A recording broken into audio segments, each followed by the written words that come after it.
자, 좀 이어서 수업 진행하도록 하겠습니다. 아까 앞전 시간까지 이제 설문지 작성을 어떻게 하는지, 그다음에 설문지 작성하는 단계, 그다음에 설문지 질문의 방법에 있어서 폐쇄형 질문, 개방형 질문, 그다음에 개방형 질문의 장점과 단점, 또 폐쇄형 질문에 어떤 종류들이 있는지 이렇게 한번 같이 공부를 했습니다.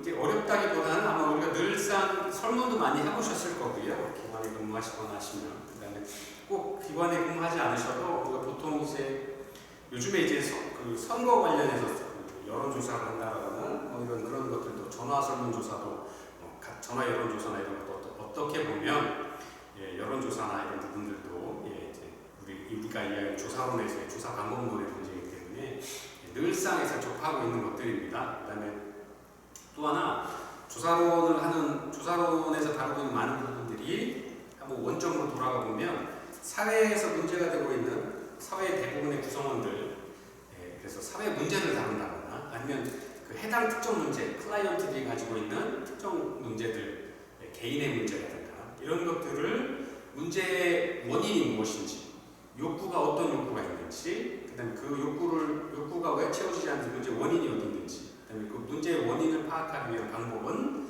바로 조사를 통해서, 설문을 통해서, 아니면 여러 가지 조사 방법을 통해서 진행을 하게 된다는 거죠. 그 중에서 심리적인 부분, 가장 많이 심리 상태적인 부분들을 가장 많이 조사할 수 있는 방법, 매우 빈번하게 사용되고 있는 방법이 바로 설문지를 이용한 조사 방법이다라는 겁니다. 그래서 설문지에 대한 부분들을 지금 현재 저희가 공부를 하고 있고요. 아까 말씀드린 대로 이제 설문을 어떻게 만드는지 절차에 대해서, 질문 방법에 대해서 공부를 했습니다.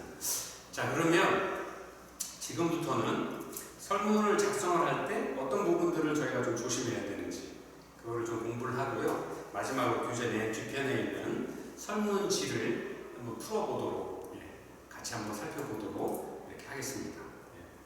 자, 첫 번째, 설문을 작성할 때 유의사항. 잘 보시면 문항이 단순하고 명료해야 된다.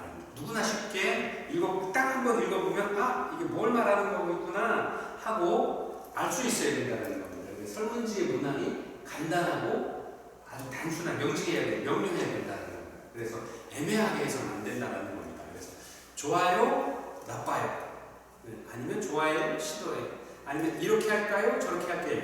그래서 둘 중에를 고를 수 있게 한다든지, 아니면 이러이러한 현상에 대해서 개방형 질문이면 어떻게 생각해야 됩니까?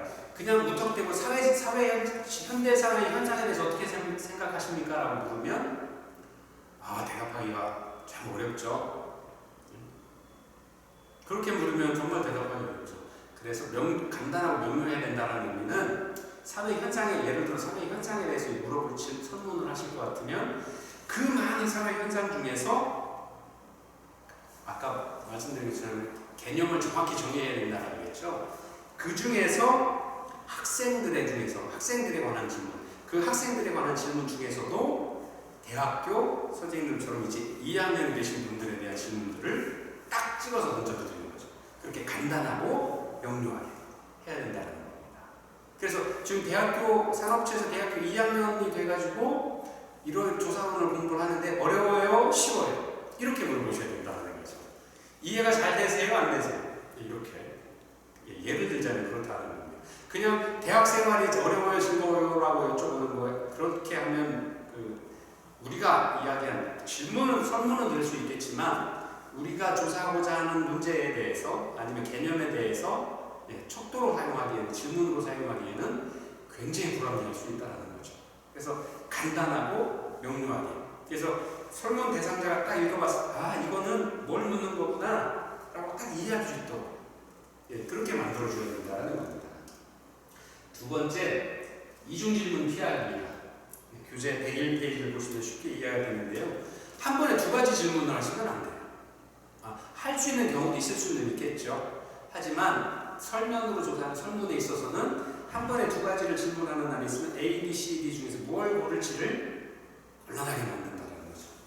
문항의 명료하고 일맥상통한 얘기입니다만 이중 질문을 하시면 어렵다. 한 번에 하나의 문장으로 두 가지 내용의 질문을 하면 대답을 어떻게 해야 될지를 좀 어려워지기 때문에 나중에 신뢰도에 문제가 될 수 있다는 겁니다. 그래서 예를 들면 101페이지 중간에 보시면 1. 당신은 학과 생활과 동아리 활동에 대해 어느 정도 만족하고 있습니까? 라고 물어보는 거죠. 이런 질문이 아주 불합리하다, 좀 부적절하다라고 이야기를 하고 있는 겁니다. 그래서 학교 생활을 물어볼 거면 학교 생활에 대해, 학과 생활에 대해서 어느 정도 만족하고 계십니까? 이렇게 하나의 질문하고, 또 하나, 당신은 동아리 활동에 대해 어느 정도 만족하고 있습니까? 이렇게 두 가지 질문으로 구별해서 질문하는 것이 설문지 작성의 요령에 맞다라고 이렇게 설명을 하고 있습니다. 자, 세 번째, 응답자의 대답의 능력을 우려해야 된다. 신뢰할 만한 응답을 할 수 있는지를 생각해 보아야 된다라는 겁니다. 쉬운 예로 이런 거죠. 초등학교 학생들한테 대학생이 할 질문을 물어보면 대답하기 참 어렵습니다. 그리고 미혼인 사람한테 기혼자에 관한 질문을 물어본다거나, 아니면 사랑을 한 번 해보지도 않은 여자친구도 없는 사람한테 여자친구와의 관계를 물어본다거나, 그런 정서적인 심리적인 문제를 물어본다라고 그러면 응답자가 대답을 할 수 있는 상황이 되지 않죠. 능력이 되지 않죠. 왜? 경험해보지 않았어. 모르니까.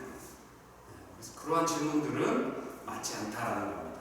그 다음에 아예 만약에 그렇다 그러면 그런 해당 표적 집단들을 딱 샘플링하거나 표적 집단들을 선정을 하셨어야 되는 건데, 그렇지 않은 일반인의 경우에는 그렇게 하면 안 된다는 거죠. 그래서 설문을 하고 그 설문 목적에 따라서 응답자가 신뢰할 만한 대답, 믿음직한 대답을 할 수 있는지에 따라서 그 설문들을 만들어야 된다는 겁니다. 그 다음에 네 번째로 응답자의 자발성입니다.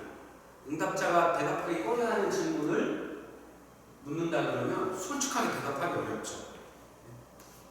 예를 들어 이런 겁니다. 보통의 응답 자체가 사회적인 규범에 대해서 특정한 대답을 선택을 해야 될 요구가 많다 그러면 다들 사회가 이야기하는 내란 대답에 많은 대답들을 하시고, 본인의 생각은 아니다라고 하지만 사회 통념상 그것이 맞다, 그게 상식이다라고 그러면 다들 그쪽으로 대답을 하시죠. 그래서 본인의 생각과는 달리 사회의 규범이나 기준에, 사회 통념에 따라서 대답을 하시게 되는 경우들이 많습니다. 그래서 꼭 스스로의 솔직한 대답을 들을 수 있도록 그런 질문들을 만들어 주시는 게 좋다는 거죠. 또 응답자를 당혹스럽게 할 정도로 지나치게 자세한 응답을 요구하는 경우는 대답을 하지 않고 아예 빛나는 건 거거나, 아니면 실제 조사에는 좀 부적절한 대답들을 하실 수도 있죠. 예를 들면 범죄 경력에 관한 부분이라거나 신상의 비밀에 관한 부분들, 이런 것들은 그래서 익명성을 보장을 하기 위해 익명성 보장을 배려를 해서 그런 질문들을 하거나 미리 양해를 구해서 그런 질문을 할 수도 있고 안 할 수도 있다라는 어떤 그런 부분들을 정리를 하고 해서 설문들을 하라고 있습니다. 그래서 스스로 나의 생각을, 나의 정서적인 심리적인 부분들을 대답을 신뢰할 수 있는 만큼, 신뢰할 수 있는 대답을 할 수 있는 그런 질문들로 구성을 해주시는 것이 굉장히 중요합니다. 그래서 그런 부분들이 아까 말씀드린 그 설문을 만드는 과정 중에서 사전 조사를 하는 과정에서 벌어진다거나, 아니면 사전 문항을 만들 때 이러한 문항들로 구성되어 있는지를 작성자들이나 조사자들이 고민을 해서 계속 검토하고 연구해야 되는 부분들이 하나가 되는 거죠. 다섯 번째가 응답자와의 일관성입니다. 설문지의 질문은 응답자와 관계가 있는 것으로 구성되어야 되는 거죠. 내가 관심 있는 분야거나, 아니면 내가 경험했거나, 아니면 내가 그 당사자거나 그래야 돼. 나와 전혀 상관도 없는 것들을 물어보면 신뢰할 만한 대답을 하시기가 굉장히 어렵습니다. 그래서 내가 잘 알고 있지 않는 것, 아니면 관심도 없는 부분에 대한 질문들보다는 내가 잘 알고 내가 경험해왔고 내가 하고 있는 부분들에 대해서 여쭤보고 응답자와 관계가 있는 부분들을 질문으로 구성을 하는 것이 아주 긍정적이다라고 말씀을 드릴 수 있고요. 여섯 번째가 명료하고 짧은 문장으로 만들어져야 된다. 그래서 연구자는 설문지의 내용을 보다 정확하게 전달하기 위해서 때로는 길고 복잡하게 문항을 구성을 하는 경우들이 많은데 실제로 그런 것들이 가장 좀 조심해야 되고 피해야 되는 과정 중 하나다라는 거죠. 부연 설명을 해서 쭉 설명을 하면 연구자 설문자들이 이런 것들 다 읽어보지 않고 답하는 경우가 많죠. 요즘에 뭐 저도 어떤 저희 회사에 일하는 직원들이 어떤 보고서를 내줄 때 길게 써주면 그거 읽어보기 또 그렇고 시간도 하니까 좀 짧게 줄여줄 수 있도록 막 요구를 합니다. 특별한 케이스가 일반적인 결제 사항이라거든요. 근데 하물며 설문은 업무와 연관된 것도 아니고 그냥 조사에 참여하고 협조하는 거잖아요. 근데 길게 그 개념을 설명해서 길게 설명해놓고 이거에 찬성합니까 하면 이 개념을 읽어보지 않으시려고 하죠. 시간을 많이 뺏기는 거를 굉장히 싫어하시게 되는 경우들이 많습니다. 그래서 되도록이면 어렵더라 그래도 질문들을 긴 질문이면 짧게 여러 개로 나눈다거나 아니면 긴 설명이 필요한 부분들을 좀 더 효과적으로 전달할 수 있도록 짧고 간단하고 명료하게 만들 수 있는 방법들을 고민을 해야 되는 것이 연구자의 몫으로 남아 있습니다. 그래서 그런 것들도 심각하게 검토를 해야 되는 사항 중 하나다라고 말씀 좀 드리고요. 7번째, 편향적인 문항과 부정적인 용어를 피하기. 질문에 대한 어떤 대답이 어떤 대답을 하고 있는 어떤 그 의미가 어떤 이제 한쪽으로 쏠려 있는 그런 부분일 경우 아니면 일부러 그런 질문을 유도한다고 하는 그런 것들은 회피해야 되는 경우들이 하나 있어요. 그 다음에 부정적인 용어는 되도록 피해야 되는 거죠. 그래서 사람이 그 질문을 하고자 하는 의도들을 상대방이 잘 알 수 있도록, 그 다음에 그 알 수 있는 부분들이 어떤 나의 주관적인 생각이 아니라 객관적으로 사회의 공통적인 사람들이 가질 수 있고 의문을 가질 수 있다거나 하는 그런 부분들로 만들어져야 된다는 거죠. 그래서 되게 저도 요즘에 이제 사용하고 있는 것 중에 하나가 청와대 국민위원인가요? 거기 보면 이제 몇만 명, 20만 명 이상이 동의하면 뭐 정부 차원에서 이제 회신을 하도록 되어 있잖아요. 근데 엄청난 숫자가 올라오더라고요. 근데 거기에서도 보면 제가 관심이 있는 부분이거나 아니면 이렇게 명료하고 짧은 문장으로 딱 나는 무엇을 하고 싶습니다. 동의해 주시기 바랍니다. 뭐 이렇게 내가 읽어보고 짧게 읽어보고 맞네, 그런 거 필요하네 라고 동의하는 부분은 저도 가서 쉽게 국민청원에 동의하지만 그렇지 않은 부분들은 길게 막 설명서 제목도 그렇고 내용도 이렇게 너무 구체적으로 막 길게 써 있는 부분들은 중간에 가다가 관심이 끊어지면 이렇게 대답을 안 하고 청원에 참여를 안 하게 되는 경우들이 많더라고요.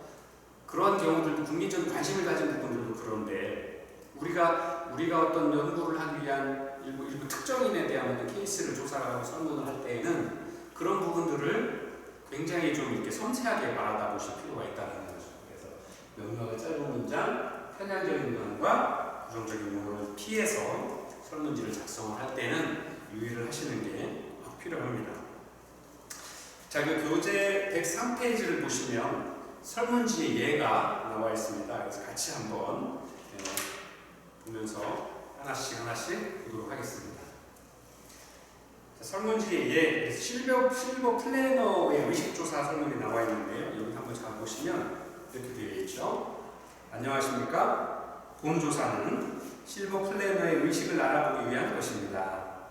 어떤 목적으로 조사를 하는지를 설명을 하고 있습니다. 그래서 실버 플래너의 의식을 알아보는 것은 노인 교육을 하는 데 많은 도움을 줄 것입니다. 본 조사의 결과는 통계적으로만 처리되며 응답 내용은 절대 비밀이 보장됩니다. 조사와 관련하여 문의사항이 있으시면 아래로 연락 바랍니다. 감사합니다. 그래서 무엇을 할 것인지 제목이 있고요. 그 다음에 어떤 걸 알아보기 위한 건지, 그 다음에 이런 것들이 이 연구 결과가 어떻게 분석돼서 어디에 쓰여질지를 설명을 해서 설문에 참여하신 분들의 도움을 끌어내고 있는 겁니다.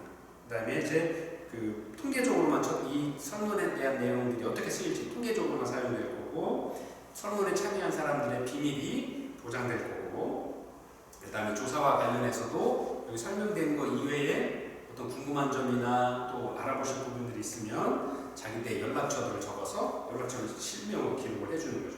그 다음에 연구를 누가 하는지, 연구 책임자 이름 나와 있고, 예를 들어서 하나 빠진 게 이제 연구 기관이 어딘지면 책임자도 있어야 되지만 해당 연구 기관이 어딘지 이런 것까지 다 기록을 해서, 그 다음에 홈페이지, 인터넷 홈페이지가 있으면 인터넷 홈페이지가 있어서 자기가 왜 연구를 하고 어떤 연구를 할 것인지, 어떤 도움을 주시고 계신지 공개를 해서 나중에라도 아실 수 있도록 하는 이런 것들이죠. 자료 공개를 다 해야 됩니다.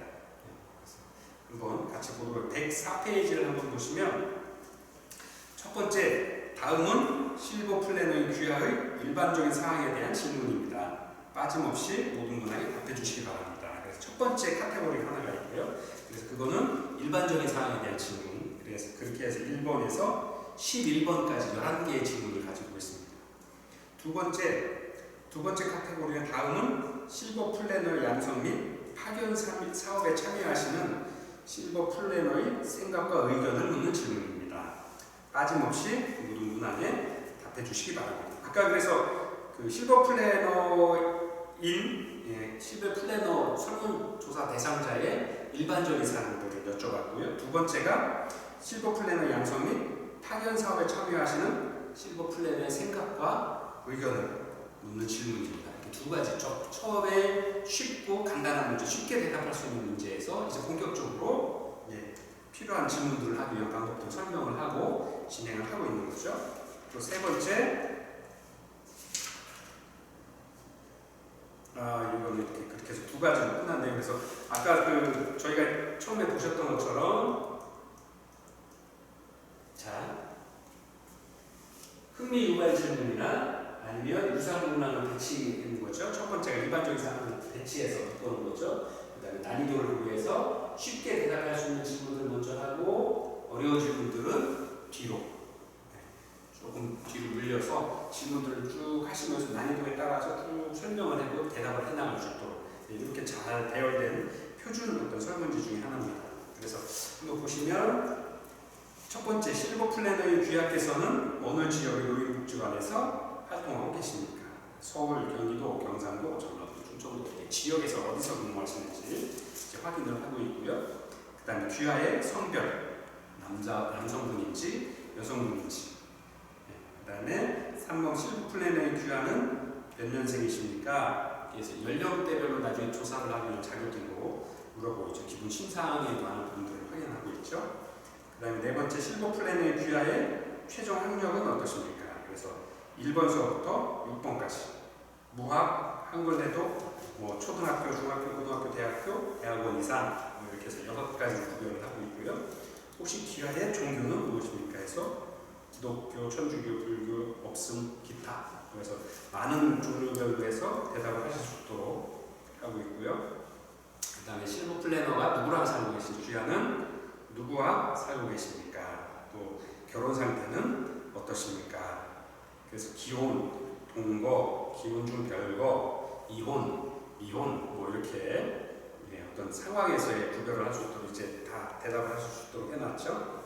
그래서 그런 질문들, 가장 기본적인 어떤 질문들을 해서 일반적인 사항들에 대한 질문을 11가지 이렇게 해놓고 있습니다. 그 다음에 제가 이제 설문을 봤을 때 좀 이제 실버 플래너가 이제 은퇴하신 분들을 여쭤보시는, 은퇴하신 분들에 대한 교육이나 어떤 노후 여가 생활에 관한 부분들을 확인하고 있는 거여서, 어쨌든 실버 플래너의 귀하께서는 노인이 되시기 전까지 어떤 일을 하셨습니까? 그래서 가장 오랫동안 몸 담으셨던 일을 기입해 주십시오. 그래서 본인의 어떤 일들을 기록을 하도록 개방형 질문을 하나 던져 놓으셨죠. 나머지 다 폐쇄형 질문이었다가. 그래서 이런 부분들, 실버 플래너에 대한 특징들을, 어떤 경력들을 가지고 있는 조사하기 위한 일반적인 사항들을 약 한 11가지로 질문을 통해서 설문을 하고 있습니다. 그 다음에 실버 플래너의 양성 및 파견 사업에 참여하는 사람들의 생각과 의견을 알기 위해, 실제로는 이번 설문조사에서의 참여는 이 두 번째 항이 되는 거겠죠. 실버 플래너들의 욕구조사나 아니면 의견들, 생각이나 의견을 묻어서 조사를 하기 위한 질문, 본격적인 질문들이 여기 들어가야 되는 거죠.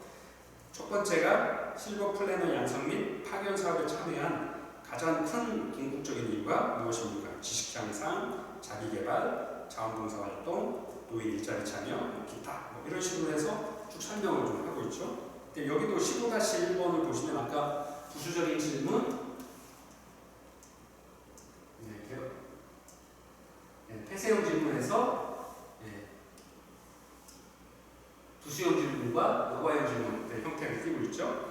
양성교육과정은 가장 유익하다고 생각되는 영역 한 가지를 선택해 주시기 바랍니다. 그래서 5가지 예를 들었고요. 그 중에서 선택을 한 대답 중에서 그 대답이 그 선택을 하신 이유가 무엇입니까? 기재해 주시기 바랍니다. 이런 식으로 해서 부수적인 질문들을 하고 있습니다. 그 다음에 이제 척도 문화 검사를 하기 위해서 아까 보셨던 척도 문화 질문 평가 척도식 설문 척도 문화 설명에서 17번, 18번, 19번, 20번 그래서 많은 질문들을 카테고리로 묶어서 그 1번서부터 상중하 이렇게 구별을 하도록 해요. 그 문제들에 대한 답을 통해서 이분이 만족도가 얼마큼인지를 알 수 있는 평가 의미식 여기에 평가 척도식 설문들을 같이 포함을 해서 설문들이 구성이 되어 있습니다. 그러니까 여기 그 설문지 형식에서 개방형 질문, 폐쇄형 질문, 의무문화, 부수형 질문, 여과형 질문들은 다 통합되어 있는 좋은 설문의 사례로 보여질 수 있을 것 같습니다. 그래서 여러분들이 이제 조금 더 공부를 하시고 아니면 사회복지 근무하고 계신 기관이나 아니면 직장에서 직장 내에 꼭 사회복지사로 일을 안 하셔도 직장 내 많은 함께 근무하시는 동료들이 어떤 개선돼야 될 부분이 있거나 아니면 직장 내에서 요구사항들이 많아질 때 이런 설문을 통해서 그다음에 기본적인 사항들이나 설문에 응하는 사람들의 기본적인 사항들이나 아니면 생각이나 의향들을 설문으로 잘 작성을 해서 만들어서 설문을 잘 돌려보면 그래서 통계를 내보면 현재 우리 직장에서 어떤 부분들이 문제고 우리 같이 일하고 있는 동료들이 어떤 생각을 가지고 있고 그래서 어떻게 발전되고 변형되고 개선되기를 바라지는지를 쉽게 알아볼 수 있는 방법들이 바로 설문이라는 거죠. 그래서 설문은 심리적인 상태 알아보는 가장 좋은 가장 빈번하게 사용되는 조사 방법의 하나입니다. 그래서 늘상 일상에서도 많이 사용을 하실 수 있고 우리가 또 보통의 일반 연구 현장에서도 제가 조사자가 되기도 하고 조사 대상자가 되기도 해서 늘 접할 수 있는 부분들이어서 한번 같이 꼼꼼하게 설문지를 어떻게 만드는지 이번 시간에는 공부를 하였습니다. 그래서 좋은 경험을 가지시고 선생님들이 이제 현장에서 아니면 그 동료들과의 어떤 그 조사를 해야 될 경우가 생기거나 이런 의견들을 물어볼 때 잘 한번 사용을 해보시는 계기로 또 사용을 해보시기를 좀 추천을 드립니다.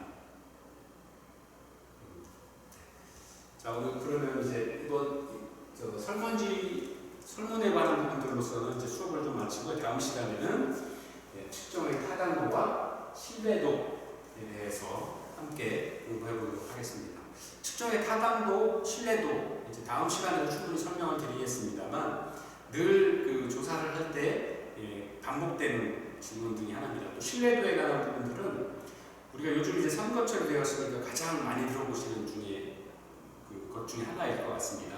보통 이제 그 통계 아나운서들이 통계 발표를 하고 만족도 조사를 한다거나 아니면 선거 여론 조사를 하고서 전화 여론 조사였습니다. 척도는 어떤 걸 사용을 했습니다. 그 다음에 신뢰도는 95% 신뢰 수준을 목표로 플러스 마이너스 3.2%, 3.5%, 2.8% 이야기를 합니다. 그래서 그런 부분들을 늘상 들어오셨잖아요. 그래서 그럴 때 신뢰도가 무엇인가를 의미하는 건지, 척도가 뭘 의미하는 건지, 타당도가 뭘 의미하는 건지를 한번 같이 공부를 해보고 사례를 들어서 한번 일상에서 어떻게 쓰여지고 있는지도 사례를 들어서 한번 같이 공부하는 기회를 갖도록 하겠습니다. 수고 많으셨습니다. 다음 시간에 또 뵙겠습니다. 감사합니다.